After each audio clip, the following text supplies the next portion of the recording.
Hey guys, King of Charmanders here. So today I'm going to explore something that everyone's wondering.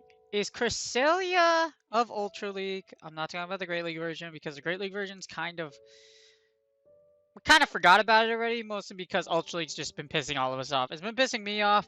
I'm usually very joyful and happy about how Ultra and Masters League is going to put together, but I just didn't realize just how much like Cresselia would actually shape the meta. So today's video we are going to explore and analyze why is Cresselia so broken.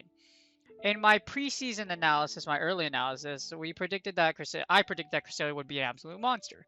And sadly, it is. And the reason why I say sadly is because now I have to use one because Cresselia is very strong. There's not really a lot to replace it. Usually if you run something in your team, it has to either stand a chance against Cresselia or counter Cresselia, or otherwise you won't really stand a chance against Ultra League meta right now. Anyways, let's get started. Alright, so here's our Ultra League Cresselia quick analysis. As you see here, I did a little bit of a quick summary of its pros and cons. So the pros is that Cresselia is incredibly bulky. It can take a lot of charge move and a lot of damage. You'll see in PvP Pokesims just how ridiculously bulky it is. It's a great lead. If you lead with Cresselia, you are strong against a lot of matchups, and normally it's it's even in any position, it's incredibly useful. Like you see here, it has a great move pool, and like I said before, it's useful in any position team. You can use it as a lead, you can use it in a safe switch, and you can use it as a closer. And Moonblast is extremely powerful.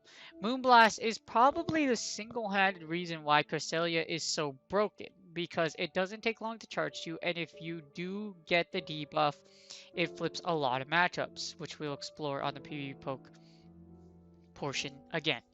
It has a Grass Knot option. It does flip some matchups. For example, if you get a Swampert in the back and you do have Grass Knot, it will KO the Swampert in one shot, depending on how much HP it has and depending on IVs. And it has combo potential. In other words, Cresselia, you can Q a combo move because it charges so fast. You can Q move and then you can combo, throw Cresselia and combo when they have no shields and knock out a. As for cons, it can get walled by Reggie, so if you don't win the lead or you use that as a safe switch and they throw in a Reggie, you're in trouble.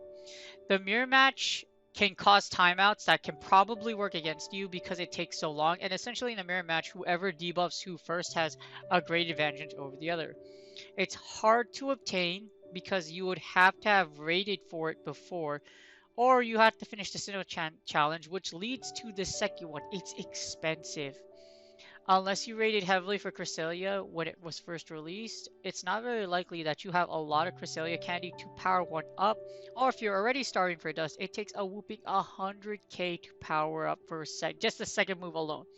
So Cresselia has some cons, but compared to the pros, it has those cons can be worked around. And if you can get behind the hard to obtain and expensive, it is a great asset to any team. Alright, so we're gonna go over here's pvpoke.com analysis. Again, make sure you all consider donating to Kakuna Matata because this is his website and he's a beautiful human being. Thank you for all of the free resources you give us so we could become the very best like no one ever was. So, we're gonna dive right into it. I don't even need to tell you where Cresselia ranks. Number one. Number one? Not number one here, actually number one. Number one. The only category where Cresselia does not rank number one, actually there's two categories, consistency and charger. The consistency really is because I think it's because of Registeel and the fact that you can get walled. So Cresselia versus Registeel don't like that. Registeel see you, Registeel go to wall you, and it's not a good time for anyone. Anyways, as you see here, Cresselia is just so powerful. Obviously, its two counters are Alolan Muck and Registeel. However, the thing is, when it comes to Registeel, if you can lower its attack, you could still tank a Flash Cannon from Registeel. If you run the sim, there are still instances where you actually will win with Cresselia. For example, let's see, Registeel. Cresselia. Now let's swap this down and then let's do battle. So after you do this, watch, Registeel will win, but there's still some, there's like, depending on like your matchup, I like some debuffs. Look how many flash cannons it takes to kill you. So you can comfortably take one, charge one. Like, this is what I'll like do. I'll tank the flash damage, the flash cannon damage. So I'll take the flash cannon. I'll leave you energy, and then I'll switch out. That's normally what I'll do. Now, as you see here, Cresselia versus Registeel, you takes 4 flash cannons to kill you. It's freaking ridiculous how tanky Cresselia is. What's even worse is probably the mirror matchup. If you get a mirror, essentially who debuffs who first wins the matchup. And not only that, if you look, it takes over 111 seconds to kill you. That's in a 1 shield scenario. Now imagine the 2 shields. And the 2 shield, 138 seconds. So it takes a whole 2 minutes. You want the most boring match in Ultra League? You thought Metapod on Metacod action from the original Pokemon series was bad. All you gotta do is look at Cresselia versus Cresselia, and boy, you got half of the match right there. So what I mentioned on the quick summary, so if you do get this matchup and you decide to stay in it, which you probably should, and hope that you get the debuff first, because as you look here, whoever gets the debuff first essentially wins. It will take the other person 3 straight simultaneous debuffs to catch up to you. But if you look over here, it's just ridiculous. Like, it's freaking crazy. You can win the 2-to-1s, but this doesn't even factor in the fact that you debuff them. See, by chance you debuff someone, look at this is ridiculous. If you're up a shield, you can win, but if you get debuffed like twice, like look at this, if you get debuffed in between, it's a nightmare. So debuffs on debuffs on debuffs on debuffs. So it's just ridiculous. Cresselia, this is one of the reasons why Cresselia is so strong, is because of the Moonblast debuff. It flips so many matchups, and you get there relatively quickly. See, it takes 1, 2, 3, 4, 5, 6. It takes 7 cycle cuts to get there, 60 energy, so then that's 9 energy each.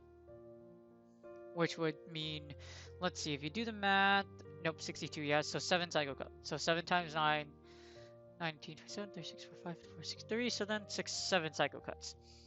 Now, you don't even lose like, assume that you have the Grass Knot variant, and it doesn't really, same thing, it's the Moonblast. The Moonblast. Now, the thing about Grass Knot, it only takes 50 energy, so you'll only take 6 Psycho Cuts to 7. So if someone tries to sneak in, if you're that guy where you like Swampert, so these are Cresselia matchups versus Swampert, you will die all shield scenarios. You lose 100% because Grass Knot is so fast. As you see here, if you go in the 0 shield, it will take, I believe, 2 Grass Knots to wipe you out. 1, 2. And you still have a hefty amount of HP left. Ding. So, if you close with Swampert, if you decide to like run Grass Knot and Moonblast, there's not a lot of drop-off in effectiveness if you choose to use, for example, here's a Grass Knot. Let's assume the 1 shield. So you're running Grass Knot, Moonblast. Watch what happens. That's 76.3. Now run Future Sight. 76.3 versus 83.2. So 7% more. So you see a lot better matchups with Future Sight / Moonblast, but that doesn't mean that Grass Knot isn't completely inviable. It's a cheaper move, so it does take 1 cycle cart less to get to. However, at the same time, you want to consider what you're trying to cover for your Pokemon, but that's Cresselia's versatility really relies on the Moonblast variant. Like, you take out Moonblast and Cresselia is just Cresselia. In fact, the reason why Cresselia is so dangerous compared to Season 2 compared to the Season 1 is Cresselia's matchups. If you debuff, you flip a matchup in so many scenarios. I think there was one scenario today where I got debuffed twice, even though I was already trying really hard to get back switch advantage from a Registeel. So let's put this hypothetical thing in here. So we already did the analysis, so that's the 1 shield, here's the 2 shields. Now let me just show you. So for those of you that don't know, there's actually this really cool tool called the Trading Zone. So as you see here, in the 2 shields, you get 74.6. It still wins over a quarter of its matchups. Of course, it's IV dependent and everything like that, but still, 70% plus, like, minus IVs like IVs aside, that's still really, really good. It's incredible just how powerful it is. So let's do a little training sim real quick. So I like doing the training sims. These are like what I used to practice a lot. That's what I used to practice my. So this is what I used to use before. I used Lapras Core with Crest in the back. So let's just do a little one training sim. This is what I like doing a lot. If you don't use this resource, I highly recommend you do, because this is how I train. I will do at least one training sim a day. Or not one training sim, I actually do like 5 training sims. So I will supplement whenever I decide to do switches, like I switch my team, I will always make sure I am running it against this to make sure that I'm able to play a match as best as I can. For example, the Shadow Swampert. Like, even though this is very IV dependent, it's still free practice. A lot of friends that I know like running training sims. It's very similar to the original battle. You click battle and there you go. You're already thrust into the match. Giratina O versus Cresselia. This is horrible. So I'm going to look to switch. Actually, I'm going to look to Moonblast here. As you see here, very live movement spams. And then the animations are adorable. We're going to go Moonblast in this scenario. You're going to see a short shoutcast from me using a training sim. So we're going to do Moonblast against the Origins. Hopefully we debuff. We do debuff. Here's the example of how much this flips the matchup. This is likely an Ominous Wind, but the amount of damage Ominous Wind would do versus... Oh, it's a Shadow Ball. Watch, even better. That's not a lot of damage. If a regular Shadow Ball would put you in the red. That's how crazy that Cresselia is. And now these Shadow Claws that are... Now that you're one stage down, look at how much the Shadow Claws are doing. Not a lot of damage. So we're going to keep on Moonblasting. Blocks both of them. But look how much cushion room I have because I got the debuff down. See what I'm talking about? How Cresselia is really bulky. It's really thick. Please don't boost. Okay, perfect. See how it's really thick and really powerful? Insanely powerful. We're gonna get another Moonblast off here. If we debuff again, that's ridiculous. But look how much bulk. Cresselia can absorb more charge moves because you get the Moonblast debuff. We get another debuff. So now look at like even less. It's insane just how much damage this does. I'm gonna send in Togekiss. I'm gonna let Togekiss eat this move, but since you're down 2 stages, this won't do a lot of damage. It's definitely a Shadow Ball. Watch what happens. You don't even put me at half HP. We take out. We're gonna take out the Giratina Origins. Or I don't see a lot of Origins play. Maybe it's just me. But I'm gonna block this. You don't want to eat a Rock Slide to your Togekiss. Melmetal is strong. It's a very good like switch/closer. Safe switch/closer in Ultra League meta. Oh, this is what hurts. I should have definitely flamethrowered. Or just ancient powered. So we're gonna eat the Rock Slide. This should take out our Togekiss, unfortunately. But as you see here, very live sim. So we have a Melmetal versus Swampert. And we get a Cresselia in the back. Now, this is pretty much game. There's no way you can come. I could probably get an Earthquake, it would take an Earthquake and 2 Hydro Cannon, so it's not impossible. You can still win this game, but it's like with Cresselia in the back. This features Cresselia's like strength as a closer. It's incredibly powerful. Watch how much Future Sight does. So much damage. So much damage. My only win condition here is to double Hydro Cannon, and because Cresselia is so thick, even a Shadow Swampert won't be able to take it down. Look at that. So powerful! So powerful! What do I have to do to kill you? Like, that's how the strength of Cresselia also is not just a Moonblast, but also lies in his bulk. In this single training sim, I feature to you the debuff powers of the Cresselia and just how strong it is in so many team cons just because you have that chance to debuff and the fact that it could tank so much damage. Well, this is GG's. I'm going to do one more for you. This is the team I'm running right now just to give you awareness. I don't run Amok anymore. I run Togekiss. This was featured in... No, that's the rematch match. Sorry about that. So this was featured in... This team was featured in Kakusama's thing. The only trouble is here is that you don't really have a safe switch versus Registeel, and so that's what kind of sucks. So what we're going to do is I'm just going to run the same battle. Here we go. We get an Excalibur versus Cresselia. Excavalier only has to go straight Mega Horn to kill you. That's what really sucks. If we get the debuff here, this is gonna be great. But Escavalier, great meta anti-Metamon, but look at this. Cresselia, because they resist these counters, we are taking very little damage. There's the Moonblast, and now I'm going to attempt to switch into a Mega Horn, which doesn't quite work.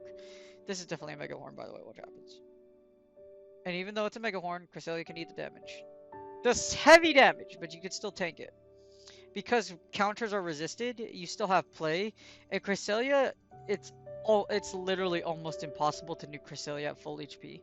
So that's what makes Ultra League so dangerous, is just that fact that you can't really nuke mons in Ultra League. You kind of have to like shimmy your way around it. You can kind of nuke Excavalier with a Charizard just because it's double resisted. So there are ways to nuke mons, and some mons will get nuked, like, for example, like Alolan, but Alolan isn't super thick anyways. So kind of squishy mons with like their respective weaknesses can actually like die to one shot. But as you see here, we're just gonna match shields. As you see here, Cresselia is such a tank. Even if it doesn't, even if you do get the Excavalier, look how much damage you do. It's insane. It's absolute insanity. This time we're gonna go for the Moonblast again, but straight Moonblast. You in the 2 shields, eating 1, you will lose against this Cavalier. So here's what we're gonna do. We'll switch into Togekiss, and then they're gonna counter into their Charizard. But we have Ancient Power! Go Ancient Power! Ancient Power is amazing! But as you see here, like we didn't get the debuff, but just see what happened there? That was insanity. Like, even like it can take so much damage. This is likely a Bass Bird, and this probably is going to kill us. It does. And unfortunately, I don't have a lot of play here. Nah, remember what I was talking about? If you see a Charizard versus there you go. This Ultra League meta is just merciless. And Cresselia fits the bill perfectly. You got debuff chances, you have a lot of utility, you have ridiculous amount of bulk to take damage. Not like having that counter to Cresselia, like I said, Registeel, because you get walled by Registeel, like we said in the cons. But as you saw here, like it's just incredibly powerful. Even running these sims, you could just see like Cresselia's utility are showcased in the last sim, just how ridiculous the debuffs are. If we got the debuffs in, this would be even more ridiculous. But as you see, here you go. The sim closes with a Cresselia. This is horrible because Cresselia is so tanky that you need to use it takes 2 Earthquakes to KO it. I'm gonna try to pull something off, and I don't even get it. He's okay. GG's. Cresselia as a switch, as a closer, is a monster in this scenario. And Moonblast does take out my poor thing, and my Cresselia is already super hurt from that Excavalier lead. I'm just gonna let it go. But as you see, that's what we get. Cresselia is incredibly powerful, and that's a reason why it takes the #1. I know a lot of us, especially me, are complaining about it. You'll see in a lot of content creator videos that Cresselia is featured in there. That's because Cress is just so good. Well, a lot of players will do is they will run Registeel just to wall you. And there is some weaknesses to Cresselia, but not many. You don't see Banette Shadow or Banette a lot in Ultra League. And even though it's just so strong. If it gets the debuff, especially if you're debuffed ×2 or ×3, you essentially lost the match and you were forced to give a switch advantage. That's never a good thing, especially in Ultra League. Anyways, there's my analysis. I hope you guys enjoyed that along with the sim. It's just to showcase just how powerful Cresselia is and just really how dominant. Love it or hate it, it's here to stay, at least for season 2. And taking it on is gonna be rough. Alright, so key takeaways. Is Cresselia OP? It looks to be pretty much. It's very bulky. It's just so versatile, so bulky, so powerful that the reason why Cresselia is so OP is because of Moonblast. 30% is just, in my opinion, super high. And if you have it, it gives you such a humongous advantage over everybody else that doesn't, unless you have a Registeel, which walls it. However, 30% debuff is pretty high, and 1 debuff can flip an entire match. In my opinion, Cresselia is pretty overpowered just because of Moonblast. It's so powerful. The predictions for me is that in the future, Cresselia may get nerfed. We just saw what happened to Giratina O since they changed the entire landscape. I can only imagine, since so many other players are complaining about Cresselia, that Cresselia will get nerfed in the future. And there likely wasn't much thought into how Moonblast would shift the meta, in my opinion, just because you saw how dominant it is inside of Ultra League Season 2 meta. And that's pretty much it. Anyways, like I said, it's here to stay. We're going to have to all deal with it. Do your best to take it down. It does have weaknesses. Practice, practice, practice, and just keep on tapping. And please like and subscribe. And if there's anything else you want me to analyze, please put it in the comments. I appreciate you guys. Make sure you guys keep on tapping, and y'all have a wonderful day.